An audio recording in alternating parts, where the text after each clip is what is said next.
Një ndeshje për zemra të forta me lojtarë të dy. Ndeshja e zhvilluar mes Egnatias dhe Vllaznis përfundoi me rezultatin 2-2 në një 90 minutësh plot ritëm, gola dhe emocione.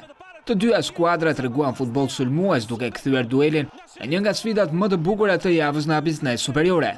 Ky rezultat ruan serin pozitive të dy skuadrave që po luftojnë fort për zonën e kreut.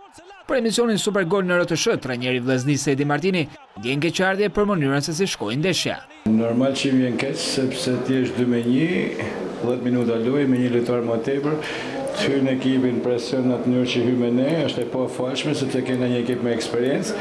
Kjo është ajo që më vjen peng për te, luftë, lojës, gjitha që i banin. Në fund duhet ta kontrollonim lojën, duhet marrim rezultatin pse çnoshim në golin e tretë.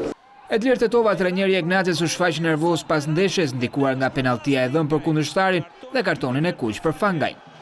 Gjykimi është penallti në fillim të lojës, ndërhyrja lojtarit të mbrojtës ndaj Ajas është penallti. E gurishtë thua? Po, patjetër. Nuk e di ç'a janë këto lloj forma, janë 5 arbitra që duhet shohim. Nuk e di edhe juve, besoj si televizion është koha me bo stop. Është koha me bo stop, është koha me denoncu çdo gjë. Se unë nuk po kuptoj më fare ç'a po bëhet.